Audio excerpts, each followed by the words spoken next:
Hi, everybody. This is Matthew Poes with Poes Acoustics, and I'm here with my friend Steve Jane, and you are the founder of Fidelity Imports. I actually came to know you because of Perlisten, so people that know my company, my brand, and what I do know that I've been a big supporter and friend of Perlisten Audio.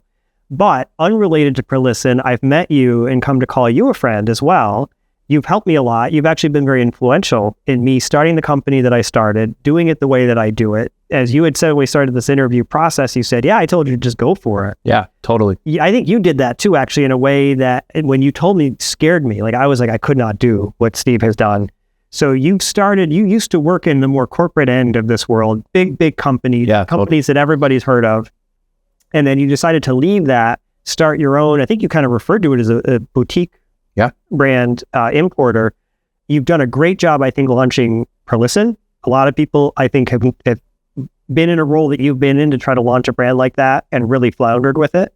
Not the case at all with Perlisten, but you've done that for a lot of other really cool brands. In fact, lots of the stuff you've been importing are brands that I've been reading about or have some experience with for the last couple decades, but have not been that popular in the United States. So do you want to talk a little bit about your history and how you got into this? Sure. I mean, first I would say the compliments are flattering and I'm humbled. I think, you know, the other thing I would address right up front is, you know, I'm glad to call you a friend too. Well, we spent a lot of time on the phone in the last year, a little more than a year, right? 2 years maybe? I think I've actually been a reseller of Perlisten for almost 3 years. Almost 3 years. Very close to when the brand launched. See, that's how much I like you. The time flew. Yeah, there you go. No, so it's been an interesting journey. You know, I've spent a lot of my life in audio. I'm a college dropout. You know, I went to college. While I was going to college, I was working as a car stereo installer. And I just had a passion for audio. And really, that's the only thing I've ever done with my life is audio. And I spent a lot of time in sales management. I think where I hit my stride in terms of really being, you know, completely fulfilled and having fun, but also making an impact was when I started doing product development. So I worked for a couple of companies, designed some products, got to run marketing department, e-commerce, industrial design, spent a lot of time in Asia, working with Japanese factories and Chinese factories. So I saw the production end and how products are built. And at the same time, I saw that all these companies that I loved were being swallowed up by these big companies, VCs, bankers, you know, investment firms. And that's fine. I'm not saying it's bad, but from my perspective, it seemed like the soul would leave. Yeah. It just gets sucked out of these companies. You start to see the people that you know that you've known forever at these companies leaving, and the culture changes, and then the brand, it doesn't look exactly the same. And so basically my theory was, if somebody made a curated portfolio of boutique brands with stories, and only focused on small to medium retailers and integrators, that those people would then say, you know what, I've had enough of these gigantic companies, right? And that's what we do. We curate, we go all over the world, we curate brands and put them into our portfolio. And then we find people like you, where you have a story to tell with your services. You'll spend time with a client on the phone. You'll talk them through. You'll fly to their place in some cases and try to figure out a plan for how to get the best out of their audio system, out of their theater. Those are the kind of people we want to work with. And at the same time, you know, we stay away from the classic New York camera retailer type retailers. We don't sell any of them. We stay away from the online games.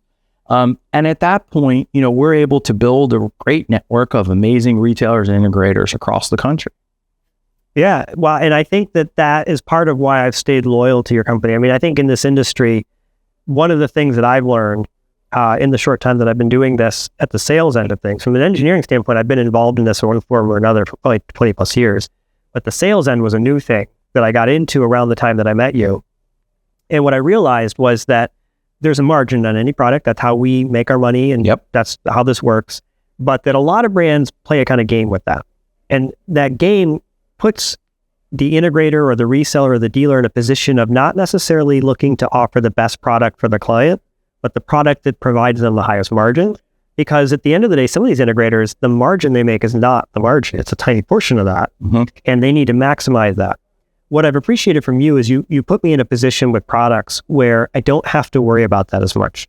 The margin isn't necessarily the largest in the industry. Often it's not, but the product is unique and it's so good that it kind of sells itself. Mm-hmm. It's almost like the crack of the audio world. People come to me and they say, I want Perlisten, for instance. I've heard all these great things about it. I'm like, you do want Perlisten. Let's talk about it. It's a great product. And I don't have to get into the games of, well, you might want this brand, but it's better for you. It's not better for them. Mm-hmm. I just happen to make more money on it. Well, I think, what you were talking about margins is an interesting one, because you'll see that there's something where a manufacturer has a manufacturer suggested retail or a manufacturer's advertised price. But the delta from that suggested retail to the street price is often great. Yep. Right? And the person who takes the hit in that equation is the reseller. Yes. What we do is we may not have as big of inflated margin, but we try to bridge that gap so there's virtually no delta between what the manufacturer's asking and what you can sell the product for. Well, a lot of the products that we have around here and in the other rooms you've taken over like half the floor. Was that about right? Yeah, we have 6 rooms. 6 rooms, that's a lot. A lot of these products are a good price for what they are. Absolutely. It does put us, I'll just say this honestly, it does put us as dealers in a position of not necessarily being able to offer those discounts but I think what people need to remember is it's because the product is already discounted. It's already priced to be of value. And that is something that I've, again, noticed in working with you versus other companies that I get product through, is that there's a value there. And so you don't need to provide that discount. The product already has the inherent value the client wants. Of course, we have to show them that. Yep. But often when they go and make the comparison of the products you've brought in to other products in a similar class, they'll see why it's so good. What do we have around us, by the way? Yeah, sure. So it's always important for us at Fidelity Imports to do at least 1 or 2 approachable, affordable rooms. This year we did 2. Mm-hmm. So across the hall, we have a room with Poes Acoustics and Gold Note. Mm-hmm. The entire system is $5,000 at retail. 5 good sounding rooms. Right. It makes real music. Are we saying it challenges the absolute state of the art? Of course not. But for $5,000, you're making real music. Can it play Smells Like Teen Spirit at realistic levels? Stupid loud levels. Yeah. And this room is acoustic energy with Unison research. So you've got an English speaker manufacturer, been around since the 1980s. You have an Italian manufacturer of electronics, and Unison is an amazing brand. You've got real handmade in Italy construction near the Venice region in the north of Italy. Tremendous value. It's a hybrid integrated amplifier, so it's got tubes in the line stage, solid state output, which often gives you most of the tube sound people are familiar with. Absolutely. And it doesn't give you that bloated bass. Yeah. Right. So for a speaker that's not super high efficiency, you get that tubey, kind of goodness, warmness out of it without the loss of control over the bass. And then the other thing that's really cool about it is they're super affordable. So Unison makes a range of integrated amplifiers that look similar to that and scale up in power that start as low as $1,499. $1,499 handmade. Which is a good price. I mean, I actually was talking to my dad recently. So I've been into this hobby since I was a little kid. In fact, I hope to run into it again. Michael Fremmer's running around here. Yep. He's somebody that him and others from those days were Stereophile's main editors. I used to read them when I was probably like 9 or 10 years old and was buying what I could afford with whatever money I could earn at 9 or 10 years old or 11 or 12 or whatever my dad might also be willing to give me his old stuff or help me buy.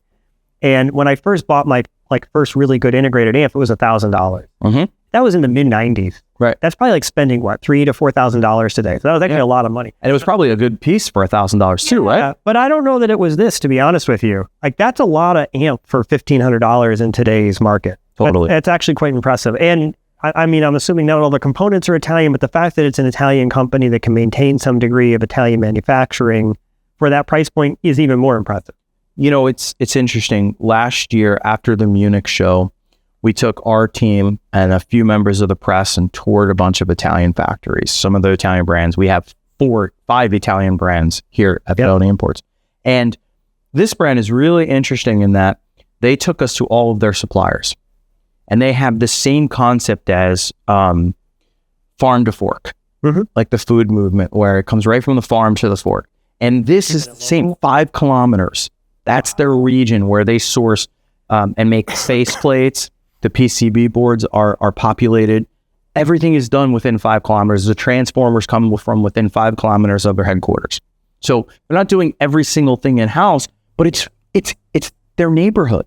Which is really cool, actually. It means they're helping to bring something to the local economy, which is really what I think we'd like to see more of here in the U.S., which is Absolutely. Yeah, I've talked to Dan Romer from Perlisten about the desire to someday be able to bring some manufacturing of speakers back to the U.S. Yep. It's really hard to do it the way you're describing. And the companies that do it often have more of a garage-like operation. It doesn't have quite the degree of professionalism that you get with the Asian manufactured stuff, but it could be done. Yeah, and Perlisten's an interesting one to, switch from Unison and AAE to, because they took the first step towards some American manufacturing in their new limited edition series, which you've sold quite a few pairs of those. Two, but maybe that's a lot compared to others. I don't know. Well, there's only 50 pairs total in the world. So I sold 2 of those. Yeah, there you go. But what's interesting about them is the product is assembled, tested, and the crossovers are complemented to within half a dB of each other. Impressive. Done in Madison, Wisconsin. Mm-hmm. So that's pretty cool. Yeah, absolutely. And those are really impressive speakers. Not as cheap as these, of course, but those are really, really impressive speakers. I can't wait for those to trickle down. I've actually known this brand since probably the 80s as well, been familiar with it. They've never been as big here as they were obviously in Europe, but it's cool that you're bringing them in now. We can start to see that. I think they're great looking, and for the price, they're quite well made, which is a nice thing to have. They sound very good. I've heard them a bunch of times. So impressive that you've brought these brands together. I really like that. I love Italian brands. I have a thing for Italian stuff. Everything I'm wearing is Italian, with the exception, although I saw your red shoes yesterday. Those were Italian. Did you recognize them? I told her, I said, I don't think most people would actually know the brand, but I wasn't sure of the brand, but I do have Ferragamo's on. So they're Suter Manalisi. I don't know how many people know that brand, but it's a very high-end Italian handmade shoe with blue bottoms, instead of red bottoms. Yeah. But, it's tough to stand next to you on camera because my chubby bald self doesn't fit with the style guy. Not what the industry is about. But I like that. I like high fashion audio when it also performs well, because we have to live with this stuff too. Absolutely. We want it to look cool. I'm actually working with an architect right now for his house, but also we've talked about some future collaboration with his clients. And he was saying that aesthetics is number 1. He's like, I'm just going to tell you right now, as far as I'm concerned, performance is like number 10. Aesthetics is number 1. So for me, it's how do I make sure I'm giving my clients high performance, because I don't want to give that up. Yep. But maintaining the aesthetics they need. So having brands like this, and he's big on showing off equipment. So we're talking about ways to build cabinets where you can show it off, but hide he hates this. Yeah. We all hate this. I think. Yeah, everyone hates that. Yeah. But we have to deal with the rat's nest behind the equipment. So how do we do both? A lot of the brands you carry do that. You've got some other Italian amplifier brands that I really like, because stuff looks great, performs really well. Yeah. And again, there's a value there. It's not cheap, but there's a value there for what you're getting. All right. Well, thank you for coming on. I've shut your room down for probably at least 15 minutes now. So let's wrap the video up. But I appreciate you.